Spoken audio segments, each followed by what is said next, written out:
예, 다 같이 성경 말씀 먼저 찾도록 하겠습니다. 성경 말씀은 창세기 8장 1절에서부터 5절까지.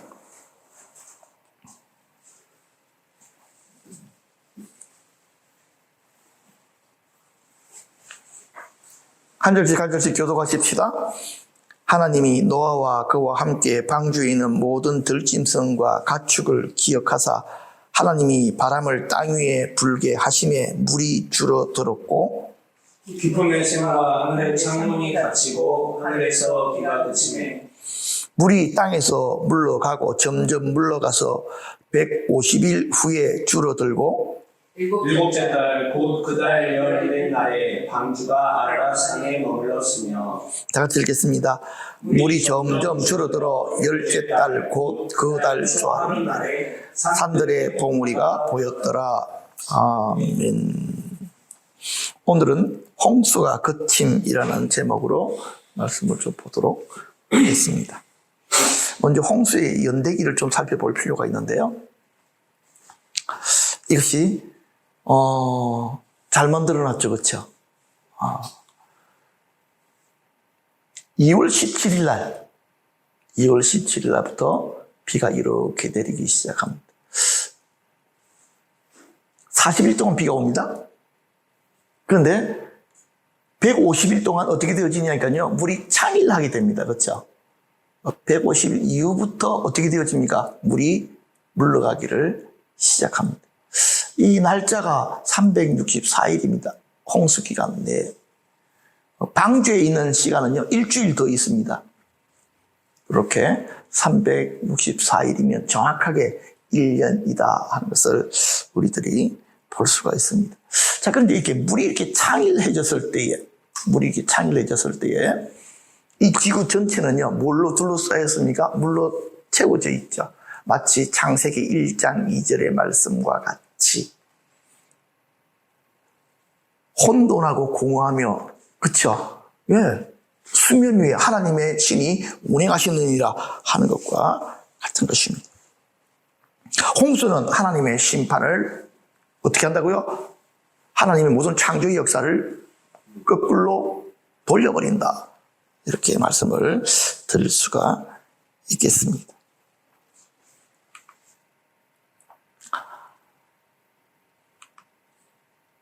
물이 빠지기 시작하는 부분들을 좀 보려면요. 하나님이 노아와 그와 함께 방주에 있는 모든 들짐승과 가축을 기억하사 하나님이 바람을 땅 위에 불게 하심에 물이 줄어들었고 깊음의 샘과 하늘의 창문이 닫히고 하늘에서 비가 그침에. 근데 많은 사람들이 노아 홍수의 크기에 대해서도 사실 논쟁이 많습니다. 전 세계적이냐 아니면 부분적인 홍수이냐 이렇게 논쟁을 합니다. 특히 이 부분에 대해서 시비를 거는 사람들은 그 많은 비가 이 지구상에 내렸다는 것은 과학적으로 설명이 안 된다. 설명합니다. 그러면서 이 사람들은 이렇게까지 이야기합니다. 좋다. 그러면 성경에서 말한 대로 물이 왔다 그러자. 그 물 다 어디 갔어? 자, 이렇게 이야기하는 것입니다. 그 물이 어디로 갔을까요? 여러분 이거 생각해 보셨습니까? 그래서 제가 성경을 찾아봤거든. 여기에 대한 답이 있을까 없을까? 시편에 있더라고요. 자, 시편 104편 6절에서 9절을 다 같이 한번 읽겠습니다. 시작. 옷으로 덮음같이 땅을 바다로 덮으심에 물이 산들 위에 섰더니 주의 견책을 인하여 도망하여 이거는 물은 도망하여 주의 우레소리로 말미암아 빨리 가며 주께서 그들을 위하여 정하신 곳으로 흘러갔고 산은 오르고 골짜기는 내려갔나이다. 주께서 물의 경계를 정하여 넘치지 못하게 하시며 다시 돌아와 땅을 덮지 못하게 하셨나이다. 여기서 잘 보시고 산은 오르고 골짜기는 내려갔다. 엄청난 지각 변동에 대한 이야기를. 홍수가 지구의 모든 모양을 바꾸어버린 것입니다. 그렇다고 한다면 홍수 이전에 지구의 모양은 기억하는 사람이 아무도 없습니다. 그죠? 그런데도 불구하고 이렇게 과학자들이 자기들이 아마 그랬을 것이다 라고 하는 그림들은 있습니다. 요거는요, 홍수가 날 때 뭐부터 시작이 되냐면 화산이 먼저 터집니다. 깊은 매샘이 터졌다. 그렇게 합니다. 이것이 무엇을 자극하게 됩니까? 하늘의 창을 자극해가지고 비가 쏟아지게 됩니다. 지구 전역에 엄청난 화산이 터지고 그걸로 말미암아 비가 쏟아졌는데요. 그러면요, 무엇과 무엇이 만나는 것입니까? 물과 불이 동시에 만난 것입니다. 그렇게 되어지면 이 지구는 어떻게 될까요? 우리가 상상할 수 없는 일들이, 도저히 영화로서는 재현할 수 없는 일들이 이 지구상에 벌어지게 됩니다. 이걸로 말미암아 많은 지각 변동이 일어나게 되는데, 이거는 뭐야? 이거는 홍수 전, 홍수 이후. 바로 이 그림입니다. 원시 지구의 모습이었을 것이다. 이렇게 상상합니다. 여기 보면요, 사우스 아메리카, 아프리카, 안타르티카, 인디아, 오스트레일리아 이렇게 있습니다. 요거는 대서양 밑에 가라앉아 있는 지각을 우리는 아틀란티스 제국이라고 불리우는 물속에 잠겨져 있는 제국 이야기를 하는데, 바로 이렇게 해서 이렇게 되어지면요, 요게 요렇게 모양이 하나의 모양이 이었다. 그렇게 지금은 상상합니다. 그런데 홍수 이후에 이것들이 각기로 이렇게 나누어져서 이런 모양이 되어졌다. 이렇게 상상을 하기도 합니다.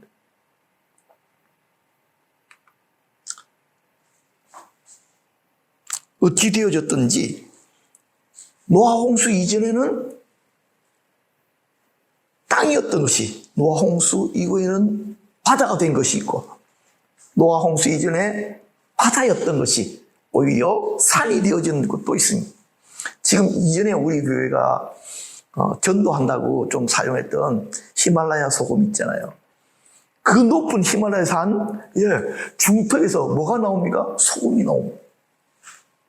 그렇다고 한다면은 히말라야 산맥이 이전에는 어디에 있었던 것입니까? 물 밑에 있었던 것입니다. 이것이 솟아 올라버린 것입니다. 노아 홍수 때 바로 이러한 엄청난 지각 변동이 일어났는데, 그때에 많은 어떤 창조과학자들은 뭐라고 이야기했냐면요, 그 당시 지구는 이렇게 산이 높고 골짜기가 낮은 곳이 아니라 일반적으로 좀 평평했을 것이다, 이렇게 봅니다. 그런데 엄청난 지각 변동으로 말미암아 산들이 엄청나게 솟아났고, 그리고 바다는 깊은 해구로 빠져들어가서 그 물들이 그렇게 모여지게 되어졌다, 그렇게 설명을 합니다. 그랬을 때에 지금 있는 바다의 물을 그런 식으로 계산해 보면 전혀 그것이 이상하지 아니하다, 이렇게 말씀을 하고 있습니다. 그런데 이 홍수가 물러가게 된 중요한 포인트가 있는데요, 그것이 무엇이냐니까요, 기억하사라고 하는 이 단어입니다. 하나님께서 홍수가 창렬하고 나서부터, 그때부터 뭘 기억하셨답니다. 무엇을요? 방주에 타고 있는 사람들을. 자, 여러분, 지금 밑에서는 화산이 터지고 위에서는 물이 쏟아지고, 이 두 개가 같이 뜨거운 쇠에다가 물을 부어먹으면 어떤 일이 벌어집니까? 막 물이 튀고 난립니다. 그렇다고 한다면요, 이 방주에 타고 있던 사람들이 희희낙낙하게 뱃놀이를 했을까요? 아니면 롤러코스터를 탔을까요? 롤러코스터를 타면 하루 이틀 타도 미치는 일을 150일 동안 그 짓거리를 했답니다. 감당할 수 없는 어려움들. 그러면요, 노아 가족들이 방주에서 뭘 하고 있었을까요? 하나님, 우리 좀 살려주십시오. 우리를 불쌍히 여기십시오. 이렇게 얼마 더 가지 못하면 우리는 다 어떻게 된다고요? 다 죽습니다. 하나님께서 이 노아 가족의 그 음성을 들으시고 기억하셔서 그때부터 뭘 하시기 시작했느냐니까 잠잠해지기 시작했고 물이 줄어들기를 시작한 것입니다. 비슷한 상황이 출애굽기에 나옵니다. 여러 해 후에 애굽 왕은 죽고 이스라엘 자손은 고된 노동으로 말미암아 탄식하며 부르짖으니 그 고된 노동으로 말미암아 부르짖는 소리가 하나님께 상달된지라. 하나님이 그들의 고통 소리를 들으시고 하나님이 아브라함과 이삭과 야곱에게 세운 그 언약을 기억하시고 하나님이 이스라엘 자손들을 돌보셨고 하나님이 그들을 뭐 하셨다고요? 기억하셨다. 여기서 우리들 한 가지 깨달을 것이 있습니다. 무엇입니까? 내 인생에 밀려오는 풍랑을 어떻게 잠잠하게 하느냐. 우리의 음성을 하나님께 들리게 하고 하나님께서 그것을 기억하실 때에 뭐가 잠잠해진다? 내 인생에 밀려오는 풍랑이 잠잠해지기 시작합니다. 많은 믿음의 사람들의 간증을 들어보면요, 이런 간증이 대부분입니다. 평범한 간증은 간증도 아니잖아. 그래서 정말 감당할 수 없는 어려운 가운데 빠져 있었는데 내 힘으로는 도저히 해결할 수 없었는데 내가 부르짖고 부르짖었더니 하나님께서 나를 불쌍히 여기셔서 성령의 역사를 내게 비추어 주시고 내게 말씀을 주시고 내게 은혜를 주셔서 그 어려움에서 벗어나게 되어졌다. 그 이야기 하지 않습니까?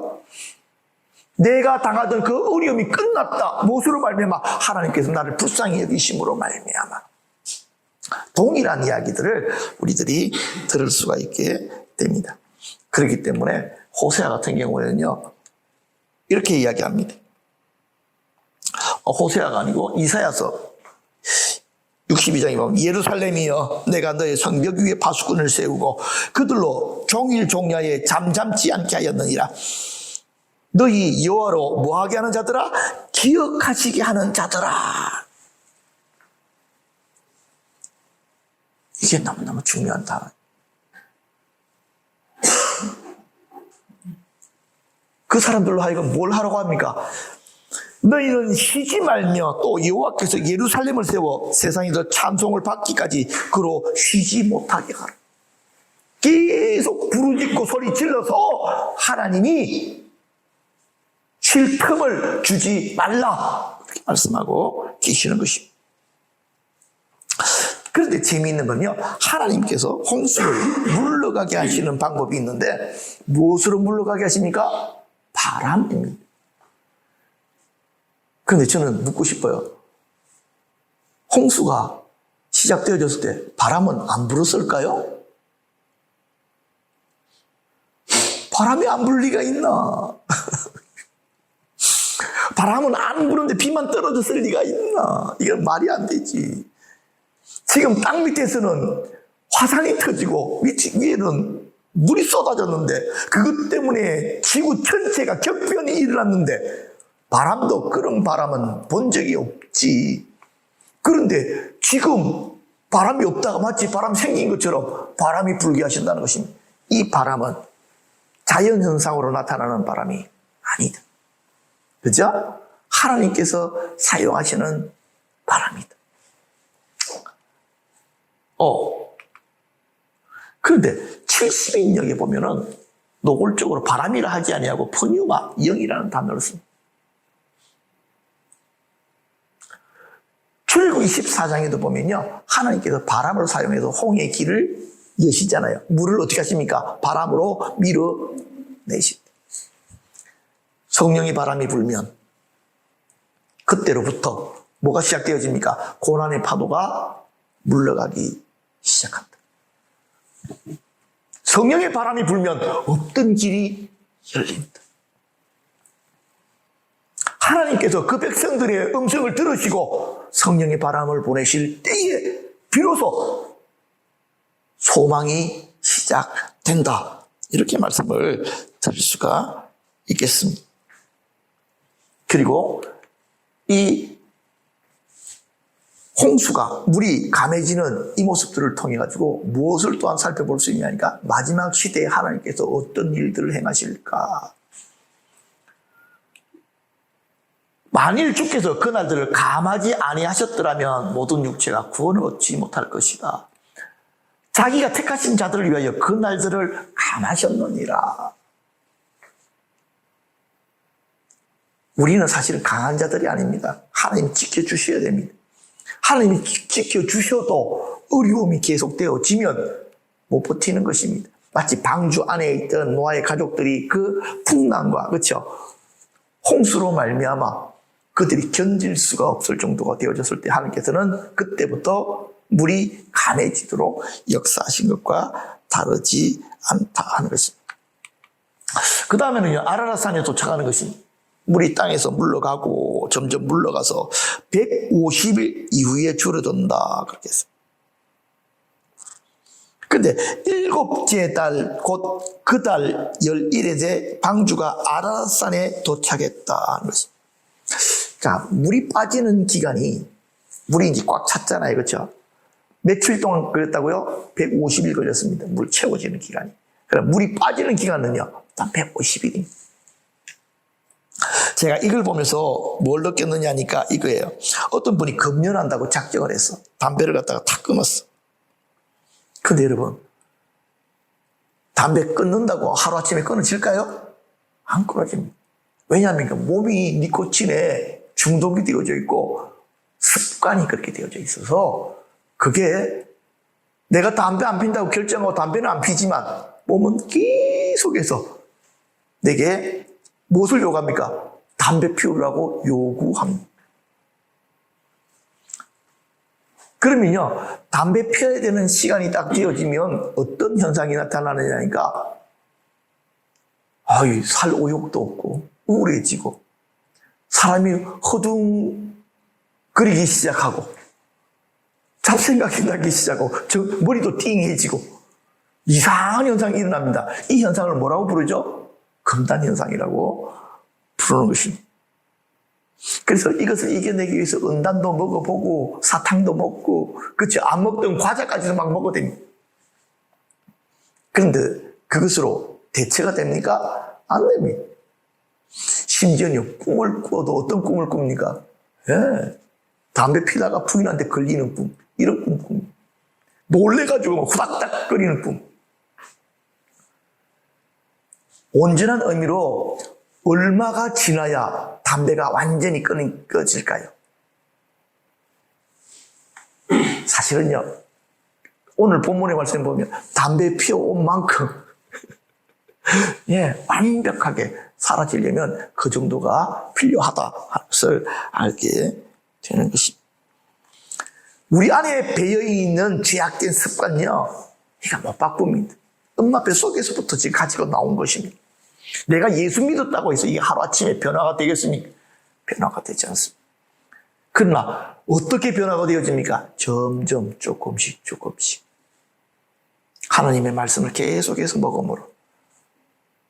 그래서 저는요, 신약 구약이라는 말이 너무나도 맞는 것 같아요. 하나님의 말씀의 약을 계속 주워 먹음으로 말미암아 우리가 오래된 그 죄 속에서부터 치유받고 구원받고 노임받는 일들 나타나게 되는 것입니다. 주변에서도 봐도요, 교회 나온 지 오래됐는데 변화 안 되는 사람 특징이 뭔지 아십니까? 말씀 안 봅니다. 두 번째, 기도 제대로 하지 않습니다. 세 번째, 그 사람들이 뭐라고 하냐니까 나는 그래도 내 마음으로는 하나님 살아계심을 믿습니다. 요딴 소리 합니다. 중독에서 풀리려면 멀었습니다. 하나님의 말씀을 먹고 기도 생활하기 시작해야 돼요. 그럴 때에 말씀이 우리 안에서 살아 움직이기 시작할 때에 비로소 변화는 일어납니다. 자, 그런데 홍수가 난 지 5개월 만에 방주가 아라랏산에 도착하는데요. 아라랏산의 높이가 얼마입니까? 여기는 안 써놨네. 그랬어요. 5,143m예요. 근데 여러분, 아라랏산보다 높은 산이 많죠? 그렇죠? 에베레스트 산이 8,848m.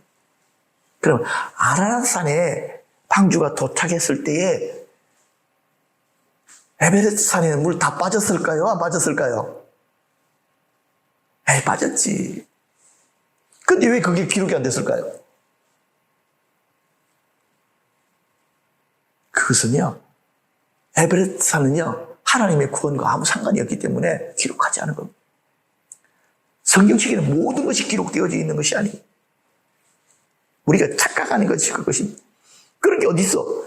하나님의 구원과 상관이 없는 일들은 하나님께서는 기록할 이유가 없습니다. 잘 보십시오, 여러분. 이 아라랏 산이 이름이 난 것은요, 방주가 도착했기 때문에 아라랏 산이라는 지명이 회복되어졌지, 방주가 없다면 이 산은 아무 의미가 없는 산입니다. 만약 방주가 에베레스트 산에 섰다면 에베레스트 산이 그 이름이 영광스러웠을 것입니다. 하나님의 모든 관심은 방주에 있습니다. 그 방주가 어디에 있느냐에 따라서 그 지역의 이름이 복을 받는 것입니다. 하나님은 그렇게 하십니다. 하나님의 살아있는 믿음의 백성들이 살아있는 교회가 있는 그 사람들을 말미암아 그 지역이 존귀함을 입는 것입니다. 그 지역이 잘 사는 지역이든지 못 사는 지역이든지 아무 상관이 없습니다. 하나님께서는 그 교회가 있는 그 지역을 기억하시고 그 이름들이 기록되게 하신다. 그렇기 때문에 교회의 임무가 너무너무 중요하다. 교회는 산자들의 모임이 되어져야 된다. 하나님의 성령으로 말미암아 거듭난 자들의 모임이 되어져서 정말 생명을 나누어주고 풀어줄 수 있는 바로 그런 교회로 회복되어져야 된다. 이 아라랏산의 의미가 높은 이라는 뜻입니다.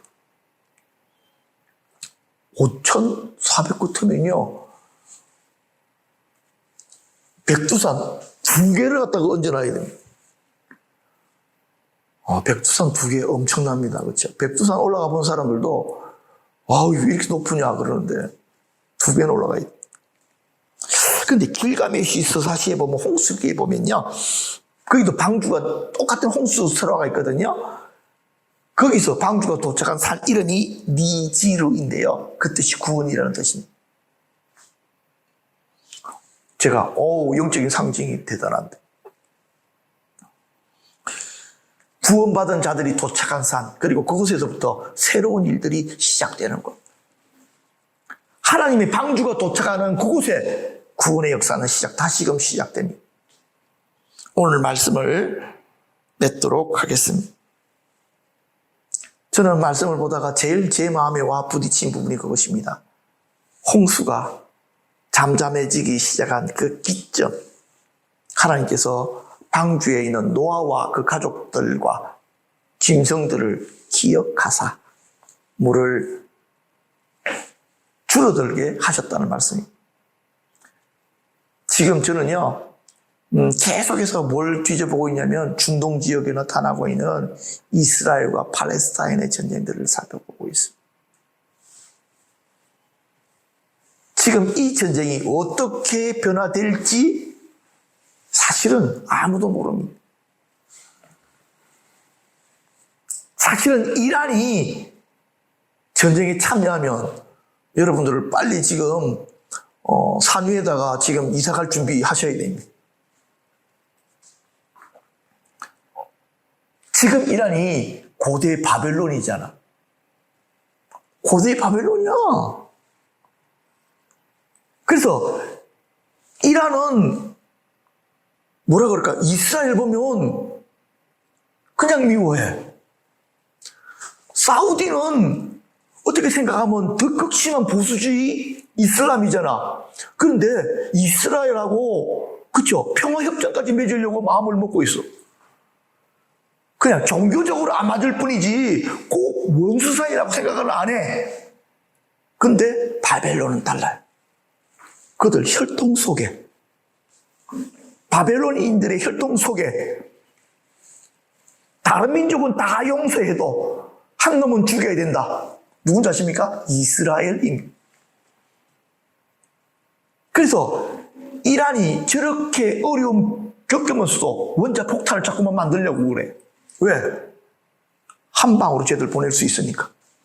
이스라엘은 수단 방법을 가리지 아니하고 이란이 핵무기 가지는 것 절대로 허락하지 않습니다.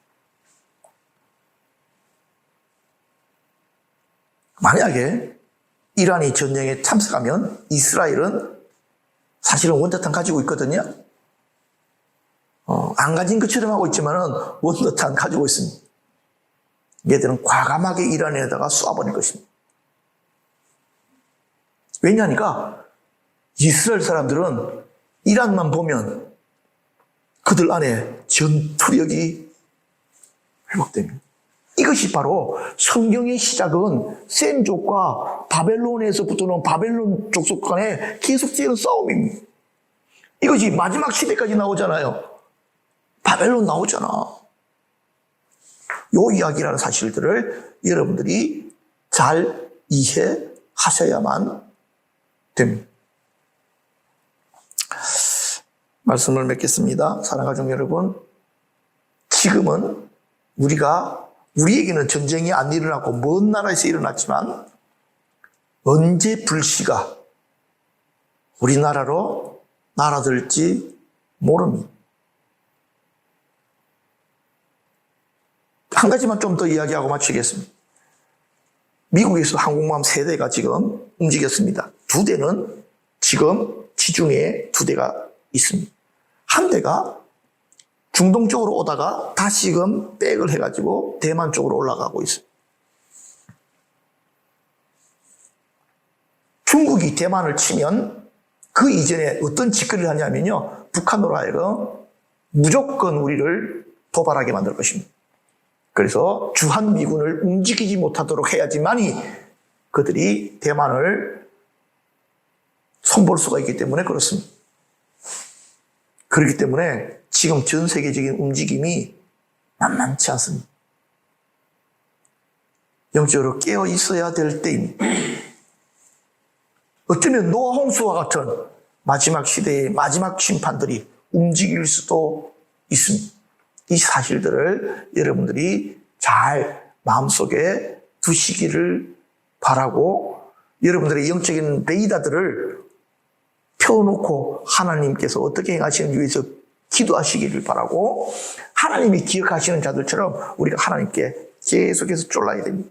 하나님, 우리 한국교회가 아직 준비가 덜 됐습니다. 환난을 이길 만한 아무런 준비를 제대로 하지 못하고 있습니다.